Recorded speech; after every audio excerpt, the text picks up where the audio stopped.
Welcome to YouTube channel Sheikh Ahmad Siddiqui speaker official.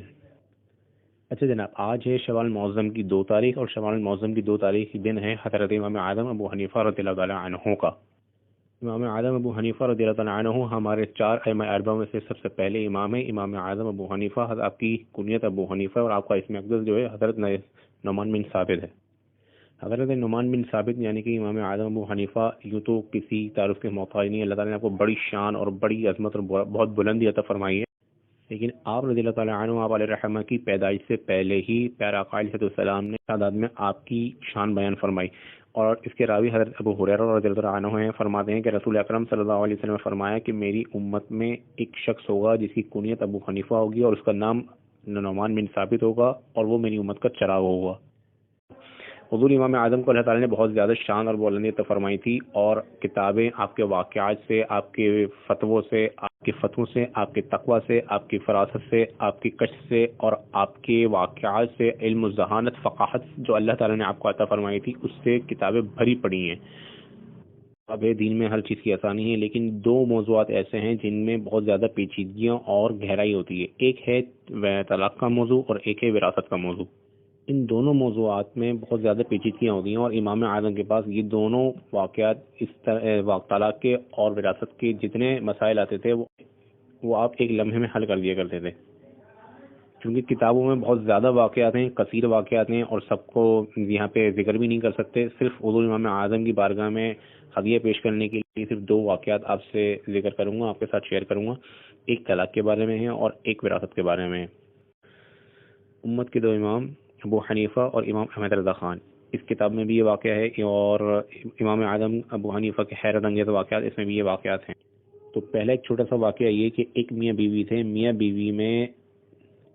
بیوی جو تھی وہ اس کو عادت تھی پتیلی چاٹنے کی، اور میاں جو ہے اس کا شوہر جو تھا اس کو اس بات سے چڑ تھی، نالا تھا کہ اس کی بیوی جو ہے کھانے کے بعد برتن چاٹتی تھی اور پتیلی چاٹتی تھی۔ اچانک ایک دن اس نے کہا غصے میں آ کے کہ اگر تم نے اب پتیلی چاٹی تو میری طرف سے تمہیں 3 طلاق۔ ہوا کچھ یوں کہ کچھ عرصے کے بعد بیوی نے جب تک احتیاط کی، لیکن عادت کے مطابق اس نے جب کھانے کے بعد پتیلی چاٹی تو اس کو طلاق ہو گئی۔ اب دیگر علماء کے پاس گئے، سب نے کہا کہ بھئی طلاق واقع ہو گئی، لیکن جب حضور امام اعظم کے پاس پہنچے تو امام اعظم نے فرمایا کہ نہیں، طلاق نہیں ہوئی۔ انہوں نے جب تفصیل پوچھی اور علماء نے بھی کہا کہ حضور یہ تو اس شخص نے کہا تھا اپنی بیوی سے کہ اگر تو نے پتیلی چاٹی تو یہ 3 طلاق، اور یہ پتیلی چاٹ چکی ہے۔ حضور امام اعظم نے فرمایا اس نے پتیلی چاٹی کیسے؟ تو اس نے بتایا کہ میں نے اس طرح چاٹی، اور چاٹنے کا طریقہ کیا تھا کہ انگلی برتن میں ڈالی، برتن سے انگلی پہ لگایا اور پھر انگلی چاٹی۔ تو حضور امام اعظم نے فرمایا کہ اس نے پتیلی تھوڑی چاٹی ہے، اس نے تو انگلی چاٹی ہے۔ اس طرح جو علماء تھے وہ بھی قائل ہو گئے کہ حضور یقیناً یہ تو انگلی چاٹی ہے اور طلاق واقع نہیں ہوئی، اور یہ وہ آپ کی ذہانت، آپ کی فقاہت اور آپ کی علمیت کا یہ وہ مقام تھا جو اللہ تعالیٰ نے آپ کو عطا فرمایا تھا۔ اسی طرح ایک چھوٹا سا واقعہ وراثت کا ہے۔ ایک شخص تھا عقل مند اور اس کے بچے چھوٹے تھے، جب اس کا مرنے کا وقت قریب آیا، مال و دولت جائیداد ایک اپنے شناسہ کو، اپنے دوست کو دی، اور کہا کہ جب میرے بچے بالغ اور بڑے ہو جائیں تو یہ تم ان کو دے دینا، اور ساتھ وصیت یہ کی کہ جو تمہیں پسند ہو تم وہ میری اولاد کو دینا۔ یہ وصیت کر کے اور جائیداد دے کے وہ شخص انتقال کر گیا۔ کچھ عرصہ گزرا، جب اس کی اولاد، اس کے بچے جب بڑے ہوئے، بالغ ہوئے، تو انہوں نے تقاضا کیا اپنی حق کا، اپنی جائیداد کا اپنے والد کے ان دوست سے۔ والد کے دوست نے کہا کہ ہاں تمہارے والد نے مجھے امانت دی تھی اور وصیت کی تھی کہ جو تمہیں پسند ہو تم وہ میرے بچوں کو دے دینا۔ تو وہ مال اپنے پاس رکھ لیتا ہے، اور مال جس تھیلے میں تھا وہ تھیلا ان بچوں کو دے دیتا ہے۔ اب یہ واقعہ جو ہے جب علاقے میں مشہور ہوتا ہے تو لوگ جو ہیں اس پہ افسوس کرتے ہیں کہ اس شخص کو ایسا نہیں کرنا چاہیے تھا اور یہ زیادتی ہوئی ہے۔ علماء کے پاس مسئلہ جاتا ہے، سب یہی کہتے ہیں کہ باپ کی وصیت ہی ایسی تھی، اس لیے تو یہ ہوا برا ہے، لیکن وصیت ایسی تھی کہ ان کو کچھ ملے گا نہیں۔ لیکن جب یہ واقعہ حضور امام اعظم کی بارگاہ میں پہنچا تو حضور امام اعظم نے فرمایا کہ وہ مال، وہ جائیداد انہی کا حق ہے۔ اس شخص نے جو وصیت کی تھی وہ وصیت ہی یہی کی تھی کہ اس دانائی کے ساتھ کی تھی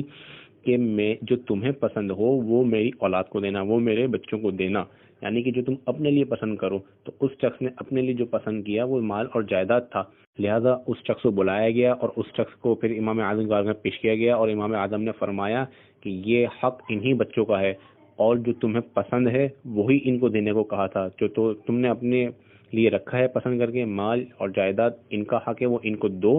اور جو تم نے ان کو دیا ہے تم وہ لے سکتے ہو، یعنی کہ خالی تھیلا۔ اس طرح حضور امام اعظم کی بارگاہ میں یہ وراثت کے معاملات اور طلاق کے معاملات چاہے کتنے ہی پیچیدہ کیوں نہ ہوں، کتنے ہی سنگین کیوں نہ ہوں، کتنے ہی گہرے کیوں نہ ہوں، کتنے ہی الجھے ہوئے کیوں نہ ہوں، لیکن حضور امام اعظم ان کو لمحے بھر میں اپنی فراست، اپنے کشف، اپنی عقل، اپنی ذہانت اور اپنی علم سے اس کو فوراً حل فرما دیا کرتے تھے۔ یہ اللہ تعالیٰ نے آپ کو مقام عطا فرمایا تھا۔ ایک دفعہ ایک آدمی آپ کی بارگاہ میں حاضر ہوا اور عرض کرنے لگا، حضور آپ اس شخص کے بارے میں کیا کہتے ہیں جو بن دیکھی گواہی دیتا ہو، یہود النصارہ کے قول کی تصدیق کرتا ہو، اللہ کی رحمت سے دور بھاگتا ہو، بغیر ذبح کے کھا لیتا ہو، جس کی طرف اللہ نے بلایا ہو اس کی پرواہ نہ کرتا ہو، جس سے اللہ نے ڈرایا ہو اس کا خوف نہ کرتا ہو، فتنے کو محبوب رکھتا ہو۔ حضور امام اعظم نے فرمایا جس شخص میں یہ پائی جائیں وہ شخص تو مومن ہے۔ سوال پوچھنے والا بڑا حیران ہوا، کہنے لگا حضور وہ کیسے؟ آپ نے فرمایا دیکھو تم نے کہا بن دیکھی گواہی دیتا ہو، تو مومن اپنے پروردگار کی بن دیکھی ہی گواہی دیتا ہے۔ تم نے کہا کہ یہود النصارہ کے قول کی تصدیق کرتا ہو، تو قرآن میں جو ارشاد ہوا جس کا ترجمہ ہے یہود کہتے ہیں نصرانی حق پر نہیں اور نصرانی کہتے ہیں کہ یہود حق پر نہیں، تو مومن ان دونوں کی اس قول کی تصدیق کرتا ہے۔ تم نے کہا کہ اللہ کی رحمت سے دور بھاگتا ہے، تو دیکھو بارش اللہ کی رحمت ہے، اور بارش سے ہر وہ بندہ دور بھاگتا ہے کہ کپڑے گندے نہ ہوں۔ دیکھو تم نے کہا کہ بغیر ذبح کے کھا لیتا ہے، تو مچھلی بغیر ذبح کے کھائی جاتی ہے، تو وہ مچھلی کھاتا ہے۔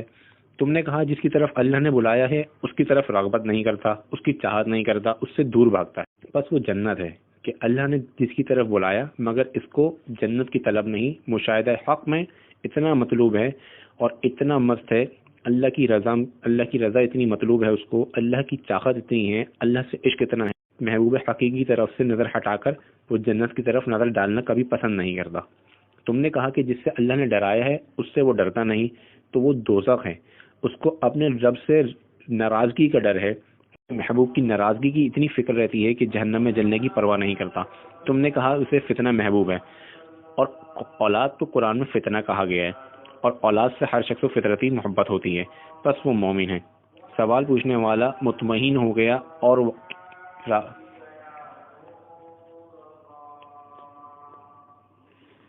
سوال پوچھنے والے کی جو تشنگی تھی وہ ختم ہو گئی، اور وہ حضور امام اعظم کی ذہانت پر اش کرنے لگا۔ یہ واقعہ امام اعظم ابو حنیفہ کے حیرت انگیز واقعات سے لیا گیا ہے۔ کتابوں میں تو یقیناً سینکڑوں واقعات ہیں آپ کی عظمت کے، آپ کی شان کے، آپ کی بلندی کے، آپ کی کرامتوں کے، آپ کی کشف کے، آپ کے تقوی کے، آپ کی فراست کے، لیکن یہ 3 مختصر میں نے واقعات منتخب کیے تھے، کتابوں سے آپ کے سامنے پیش کیے، آپ کے ساتھ شیئر کیے۔ امید ہے آپ کو ویڈیو اچھی لگی ہوگی۔ اگر ویڈیو اچھی لگی تو لائک اور شیئر کرنا نہ بھولیے۔ چینل ابھی تک سبسکرائب نہیں کیا تو سبسکرائب کر لیجئے، اور بیل آئیکن کے پریس کرنا نہ بھولیے۔ شکریہ۔